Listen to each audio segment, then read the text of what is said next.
There is a song you cannot name that still gives you chills. You don't know why, you didn't choose it. Something in the arrangement of sound reaches past everything you think and pulls a response out of you that you did not agree to.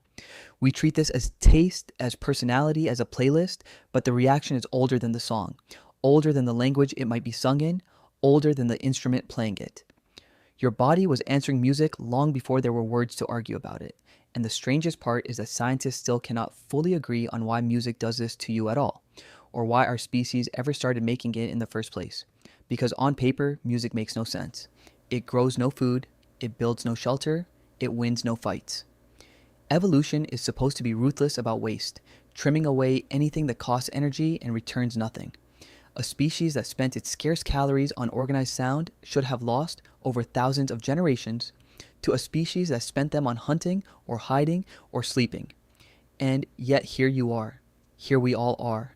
Every human culture ever found, without a single exception, makes music. Something that looks completely useless survived the harshest editing process on Earth, which means it was never useless at all. We have just been looking in the wrong place for what it was for. To find the answer, you have to go back further than you would expect. Not to the first song, we will never recover that, but to the first evidence that survived. And the oldest hard evidence is almost unbelievable. In a cave in southern Germany, in a region that has produced some of the earliest art ever discovered, archaeologists found a flute, not a lucky natural shape that resembled one, a deliberately carved instrument made from the hollow wing bone of a vulture, with finger holes drilled and spaced with care.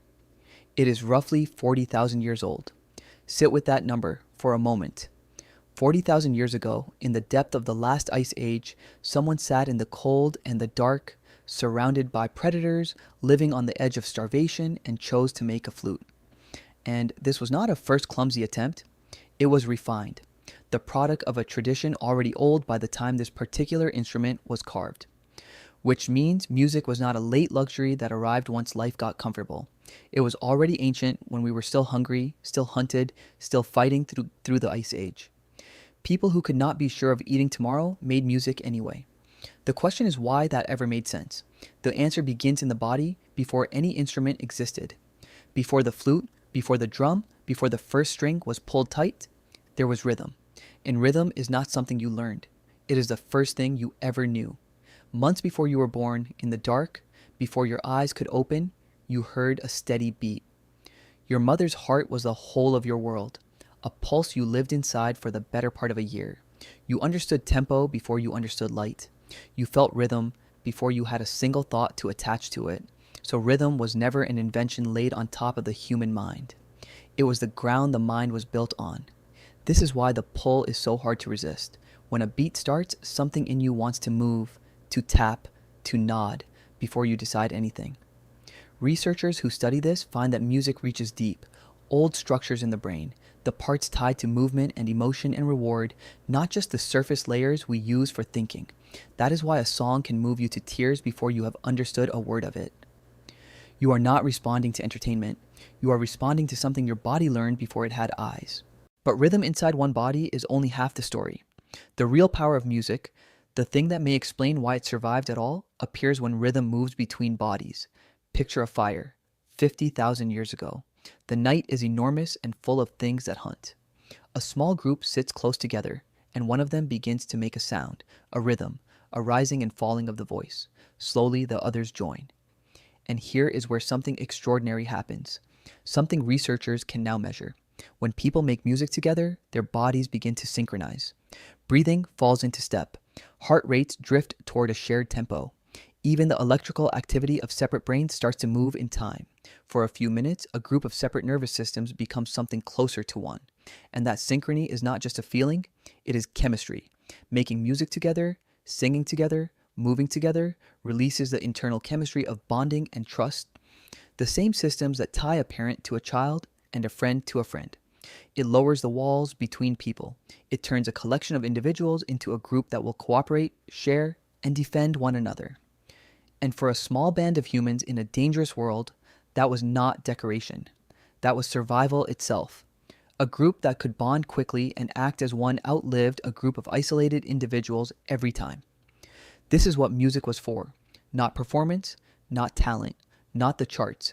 Music was a technology our ancestors used to become a single thing, greater than themselves, to hold a group together through fear and grief in the long dark nights before we understood the world at all. Around that ancient fire, no one was hunting and nothing was being built. But something was happening that may be one of the quiet reasons your species is still here. They were weaving strangers into kin using nothing but sound, and you still feel it. You feel it when a crowd sings the same words at once and the hair rises on your arms. You feel it when a rhythm moves through a room and everyone leans the same way at the same moment. You feel it at funerals and weddings and stadiums, anywhere humans gather and turn their voices into one voice. That feeling is not new. That feeling is 40,000 years old at the very least. It is the oldest human family reflex you have, firing in a modern room. But something changed, and it changed recently. For almost all of human history, music was something you did together, in a group, with your own body and voice. It was participation. Then, in a stretch of time so short it barely registers against the depth of our past, music became something else. It became something you listen to instead of something you make. It arrived through machines. It became a product recorded, sold, streamed, delivered to you alone through a pair of earbuds while you sit by yourself. For hundreds of thousands of years, music meant we. In the last 100 or so, it quietly became I. And that is the mismatch. Your body still expects the fire. It still expects the circle, the shared voice, the 30 nervous systems drifting into one. It was built for music as belonging, as a thing that dissolves the distance between you and the people around you. Instead, it often gets music as a solitary feed, beautiful and endless and strangely lonely, a signal of togetherness with no one actually there. Which may be why, for all the music surrounding you every single day, more of it than any human in history could have dreamed of, so many people feel more alone than ever. You are getting the sound of the group without the group. So when a song you cannot name gives you chills, understand what is really happening. That is not taste, that is not a quirk of personality, that is your body recognizing, underneath the melody, the oldest promise your species ever made to itself, that you are not alone in the dark, that other voices are near, that the fire is lit and the circle is closed and you are held inside it. The chill is a memory older than language. It is the feeling of belonging, reaching you across 40,000 years, still trying to gather you back to the fire. The song will end, the room will empty, but the reason it moved you does not come from the song. It was never really about the music at all. It was about the fact that, for the length of it, you were not alone. And some part of you, older than words, remembers exactly what that used to mean. If you made it this far, you are exactly the kind of person this channel exists for. We make videos like this one every week about ancient human behavior, about what your body still remembers, about the gap between the world you were built for and the one you actually live in. If that is something you want more of, hit subscribe. It costs you nothing and it tells the algorithm that this kind of storytelling is worth keeping alive. See you in the next